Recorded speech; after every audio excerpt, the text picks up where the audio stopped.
Speedway lands. It's the Orient Express U.S. Nationals Motorcycle Drag Racing Championship, the inaugural race of the newly formed IHRA Motorcycle Division. Atco Raceway was the birthplace of organized motorcycle drag racing some 23 years ago. Now, with high-technology machines, big corporate sponsors, and a new sanction affiliation, motorcycle drag racing has reached true professional status. ESPN Speed World coverage of the Orient Express U.S. Nationals is being brought to you by stars are ready for motorcycle drag racing action here at the U.S. Nationals. Hi, everyone. I'm Ted Jones, and along with Brett Kepner, we'll be bringing you all of the exciting action here today from Atco Raceway. Well, Ted, it's amazing how this sport has progressed over the last 23 years. A class of machinery that originally started out dominating drag racing back in the 1950s. The motorcycles used to beat the cars on a regular basis. They were pretty much thrown into their own arena, and now they have taken that arena and put it on a truly professional level, like you stated. We've got an amazing array of vehicles here racing this weekend. We've already had 2 full days of qualifying. And it's amazing that this sport correlates almost exactly with the 4-wheel drag racing machines. We've got Top Fuel, Funny Bike, Pro Stock, almost the exact same pro classes.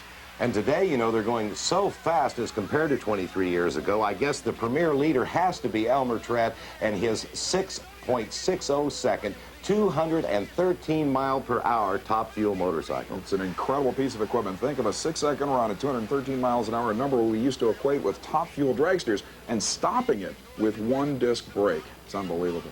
Incredible indeed. One of the more exciting categories, because of the manufacturer involvement, is Pro Stock, Brett. And leading the charge for Pro Stock has to be the Vance & Hines entry. That's true. Vance & Hines machines have dominated Pro Stock motorcycle racing now for quite a few seasons, and Phil Tannery will be riding for the Vance & Hines team out of California here today. We also have one of the home state favorites and a killer at a national level, Pizza John Mafaro, and one of the hottest new talents in that class, John Myers. Well, we'll be right back to pick up with the Funny Bike semifinal round of competition after this. You never know what he's going to do. He doesn't even know. He just does it, and you're like, duh. Like the first round action was pretty well predictable, but we're going to get into the real nitty-gritty now as we go into the semifinals. There's no question that the Top Fuel Funny Bike semifinals should be a shootout and a half. In Top Fuel Funny Bike, for instance, with Elmer Trett running consistently in the 6-second zone, and that's something you don't see too often in this business. It's going to be tough. Pro Stock's going to be just as wild. Well, let's get back down on the track now for the semifinal round of Funny Bike Top Fuel. In the semifinal round of Funny Bike Top Fuel, it'll be Jim Mangus from Buffalo, New York. Well, Ted Mangus has been receiving quite a bit of assistance from Elmer Trett this weekend. This machine is exceptionally strong. It's going to take a little bit of extra effort for the Buffalo rider to improve on his 744 and only 163 miles an hour that he ran during qualifying. But Mangus defeated Larry the Spider-Man McBride in the very first round. McBride on one of the original Vance & Hines Top Fuel Suzuki motorcycles. You see Mangus in the far lane. There you see the Spider-Man. They leave the starting line, and McBride smoked the tires, sending Mangus through with a 7.57 second run, but still at only 166 miles an hour. But here is the king of this sport. Well, Elmer Trett has been dominating so far in the first round. We'll watch Elmer as he turns in a magnificent 6.81, 204.94 miles per hour to put away Steve Tracy. Absolutely incredible run. 681 at 204 miles an hour. Elmer is literally the Big Daddy Don Garlands of motorcycle Top Fuel racing. The Demarest, Georgia veteran, utilizing a 4-cylinder Kawasaki, producing almost 800 horsepower.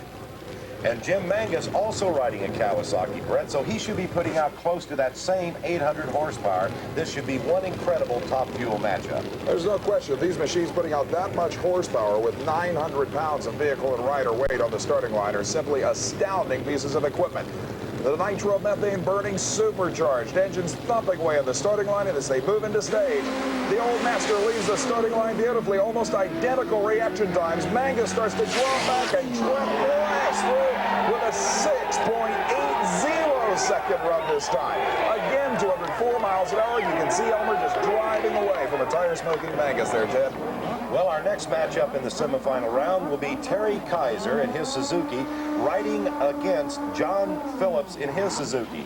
Terry Kaiser out of Houston, Texas. Kaiser certainly the dominant force in funny bike racing, Ted, but now that the funny bikes are allowed to run with the Top Fuel dragster machines, we'll be able to see some interesting competition. Now, the first round, Kaiser put down a a relatively decent 7.48-second run. But remember, he qualified number 2 behind Elmer Trent with a 7.07 at 190 miles an hour. On the other half of this matchup, in the first round, Bob Diadio, who got in as an alternate right there, left the line against Phillips with a better reaction time. Phillips ran a 7.44, but shut off at only 161. And Ted, it doesn't look like he'll be able to come back. This should be a solo for Kaiser of the Orient Express Suzuki Katana. Well, Kaiser could only muster up a 7.48 in the most previous round, whereas Trent just turned out a 6.80. Kaiser's really got his work cut out for him. He's going to have to get down in the 6s, Brett. That's true. If he expects to be competitive with Elmer Trent in the final round, he is going to have to put the power down and keep it straight. It's been a problem for this machine. He leaves the line beautifully for the first 60 feet. The front wheel up, smoking. Now it's way up. He lands it again, smokes it, and carries the front wheel across the finish line. Incredible.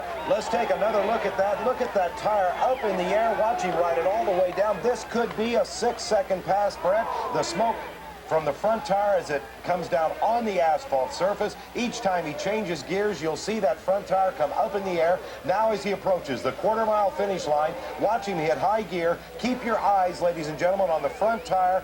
There's the time, 7.07 seconds at 178 mile an hour on the back wheel. It's incredible. Almost a quarter-mile run on the rear wheel only. Absolutely astounding, and what a final that's going to make.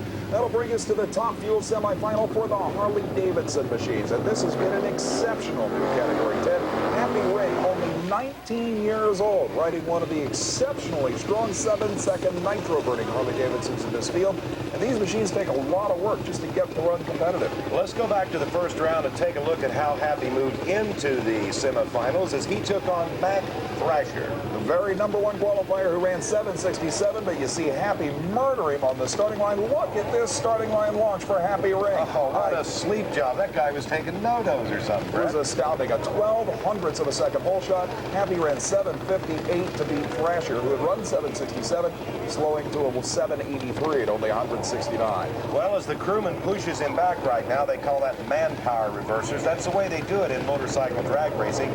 We'll find out he's going to have a single because in the first round, it was Jim McClure against Bob Spina. Now, McClure has broken right now, and so Happy will be getting a single run in the semi. It's actually a shame. It could have been quite a matchup between Happy Ring and Jim McClure. McClure probably the biggest name right now in Harley-Davidson nitro bikes in this exceptional class. They call this the push rod category because the Harley-Davidsons, of course, utilize push rods to actuate the valves of the engine, and they are somewhat fragile power plants. It takes a tremendous amount of machine work to get the Harley-Davidson power plant up to par in this particular division. But when you get a group of 8 of them separated within only a few tenths of a second, they still present some great racing. On the solo run, Happy Ring goes through the 7.91. He's run as quick as 7.79 during this event, but that should make him reasonably competitive. Well, in our next pairing in the semifinals, it'll be from Novelty, Ohio, Jamie Morocco. He'll be going up against Bill Furr as he burns the bike out, the giant slick heating up and throwing smoke. Back in the first round, Larry Brancaccio was Morocco's opponent. The #8 qualifier going up against, of course, #4. But indeed, it was a pretty easy pass for Morocco. He hit a solid 7.98 at over 168 miles an hour when, as you will see, Brancaccio ran into problems. He leaves the line pretty solidly in the far lane. Brancaccio, though, never really a threat. Well, Brancaccio only cranked out an 11-second ET, whereas Morocco with that 7.98 is probably going to give Bill Furr plenty of problems. Now, let's take a look at how Furr got into the semifinals as he went off against Wayne Loftain. Lofthane's Brentwood, New York machine had qualified in the 7-second zone, but Furr put down a great 7.87. So these two bikes really separated within about a tenth of a second. Should give us one of the best battles so far here in the Harley-Davidson fuel class. Both bikes staging very, very carefully. That's so important because with that narrow wheel, they have to keep those photocells blocked and the light beam interrupted, Brett, or they'll pick up a foul start very easily. I'll tell you, holding on to one of these things, still putting out about 500 horsepower, inching forward into the beams on your toes and trying to hold that thing on the starting line, and then trying to bring the RPMs up. In fact, you can see Morocco actually having some problem staging. He is deep staged in the far lane. Now, Furr moves it up. They leave the starting line, the whole shot all the way to Morocco. What a launch. Furr trying to make up the difference will not even be close. Huge margin of victory. Let's take one more look at it. Jamie Morocco pulling away constantly from Furr, looks back, has it easily won with an impressive 7:63.170. Back at Atco, New Jersey, the Orient Express. Dave Schultz led this field at 7:79 and 7:90 respectively on Suzuki and Kawasaki efforts. And of course, keep in mind that it was Myers who defeated Phil Tannery on the Vance and Hines team Suzuki. And racing with the funny cars, a remote starter that gets the bike going, and now Dave Schultz has the big Eagle One sponsored Kawasaki Ninja fired up and ready to go for action. He was the number 2 qualifier, and idealistically, he's going to meet the number 1 qualifier in the finals. This is the way that it's really supposed to happen. That's what qualifying's all about. the top 2 shooters meeting it for all the bucks. This class, as we pointed out, is just like pro stock drag racing for the four-wheelers, the automobiles. These bikes represent basically stock appearing factory-produced motorcycles, including this rare GSXR that you see in the near lane. Tremendously engineered piece of equipment. And again, these bikes use carburetors, gasoline, basically stock engines. These things definitely fly. Well, this will be a battle of the factories, and again, that's what pro stock racing's all about. In motorcycles, it'll be Suzuki against Kawasaki. That's what they want to accomplish, and here we go with the number 1 and 2 qualifier mounted up, ready to go, the battle of the manufacturers. Schultz in the far lane, Myers near side on George Bryce's machine, ready to go. Remember, these bikes will leave the line at almost 15,000 RPM, and these two guys are some of the best hole shot artists in the business. Well, as a matter of fact, Brett, their reaction times have been nearly identical all day. They're ready to stage and race. And remember, these guys only had 1/100 of a second between them in the semifinal round. Now they inch forward, bringing the RPMs up to 15,000. Schultz, what an incredible hole shot. He's out on top of Myers. Let's watch what happens at the 8th mile. They are wheel to wheel, unbelievably close finish, but it's the Eagle One team getting the win light with the hole shot, making the difference. Ted, he left the starting line 4/100 of a second before Myers. Take a look at it one more time. Schultz will turn in a 7:89, Myers a 7:87. What an incredibly close drag race. Dave Schultz, 7:89, 171.59 miles per hour to win pro stock. Well, as you can see, Dwight Selden's Virginia Kawasaki takes a solo run in Pro Comp Eliminator when alternate Reggie Shower's Cinderella story comes up at midnight. But right now, we go to the top fuel final for the Harley-Davidson powered machines. This is still one of the biggest crowd favorite categories, Ted. Everybody loves the Harleys, and so far, everybody's loved this young man, 19-year-old Happy Ring, who ran low ET of the event in the first round for this class at 7:58, taking on this guy, Jamie Morocco, as a matter of fact, with the bright orange Harley-Davidson. Well, these bikes are sentimental favorites because when you think of motorcycling, you have to think back to the days of Harley-Davidson. That is the standard name before the Japanese brands came in. And so this is kind of like the nostalgia racing we have in the IHRA car division. Well, in qualifying for this particular category, and again, these are all Harley-Davidson machines, even though a few years ago you still saw a few BSAs and a few Triumphs and even a Vincent or two, if you know your motorcycles.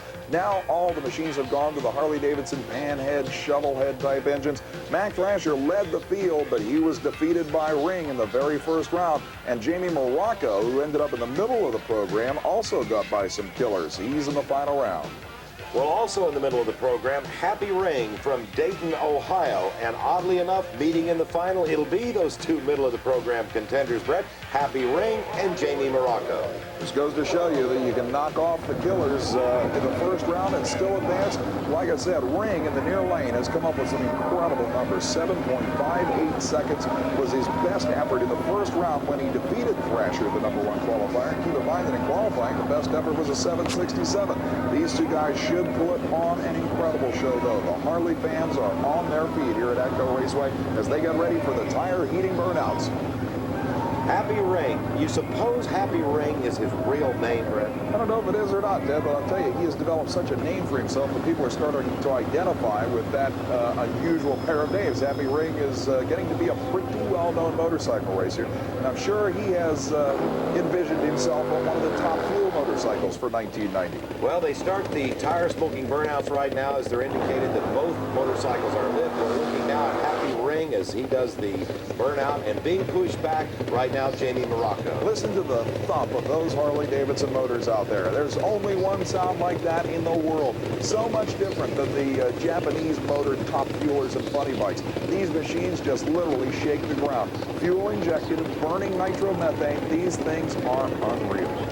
Happy Rain, Jamie Morocco being pushed back now by their crew chiefs across the starting line. They'll start that very, very careful procedure of staging the car up. Now, the other idea of pushing the bike back is to push it back just as in car racing in that hot, sticky track of rubber they just laid down with the burnout. And of course, with only one tire applying power to the ground, it's doubly important to make sure that you heat it up, get it right in that hot strip of rubber. Certainly, Atco Raceway has got to be one of the stickiest, smoothest drag strips in the world. There is never a problem with traction at this facility, but obviously with all the bucks up, you got to be ready. Happy Rain, first to pre-stage. Now Jamie Morocco puts on the pre-stage. The final staging procedure is just about finished.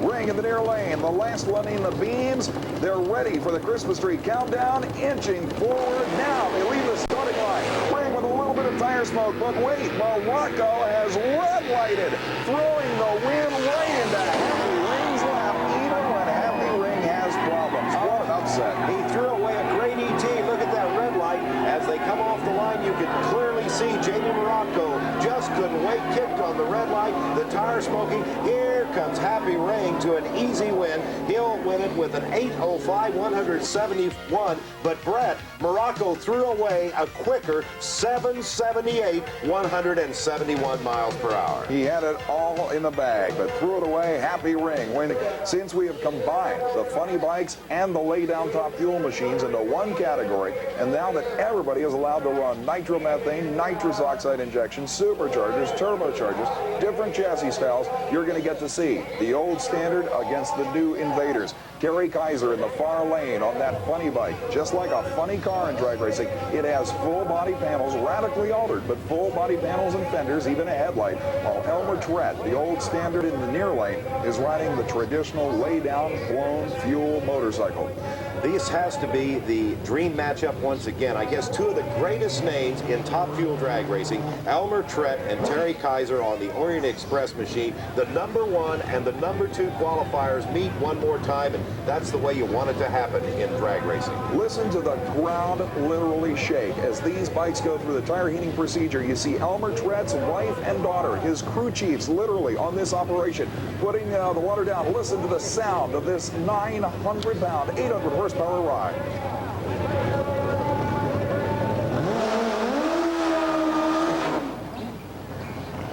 Absolutely incredible, Brett. What horsepower. You can actually hear the horsepower. These things exceeding 800 horsepower. Now, the Kaiser's machine won't be as loud because of the turbocharger. The turbocharging technique, working off the exhaust gases, actually works as a muffler. It makes it a little bit quieter. Kaiser's machine actually reaches a higher RPM, though, than the supercharged machine of Trett. And Ted, Elmer's machine, while based on a Kawasaki engine design, is literally hand-built. It led qualifying in this field with an unbelievable 6.79-second run at 205.64 miles per hour. So far, those marks have stood for low ET and top speed of this event. Kaiser was second with a 7:07, but Kaiser has not been in the sixes yet, Ted. Taking a look at the qualifying as we round it out now, John Phillips, Steve Tracy, and Rusty Quisenberry on his Kawasaki at 7.34 seconds.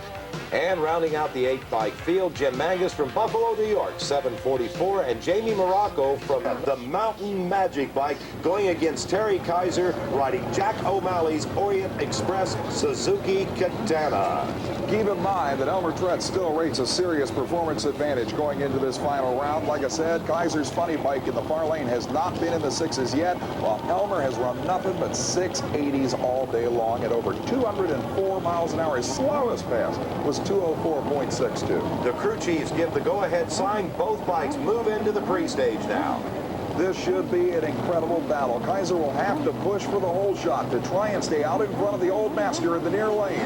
They leave the line together. A side-by-side launch, but look at Kaiser again carrying that front wheel. It won't go down. Finally, it comes down with an upset in the top fuel funny bike final. Look at this thing. That wheel is at least 2 feet in the air. It'll come crashing down on the asphalt just like a jet airplane landing on a runway. There's the smoke. Wow, Terry Kaiser is on a pass. Unbelievable. And he comes up with the room that he needed. 6.99 seconds, 189 miles an hour. Look at him leaning side to side, trying to steer this thing through the lights. Elmer Trent right behind him at a 7:08. 200 miles an hour, losing for the old master. And the crew absolutely elated. Our congratulations go out from the ESPN crew to Terry Kaiser and the Orient Express machine. We'll be right back. Here and stop that long losing streak. Here again.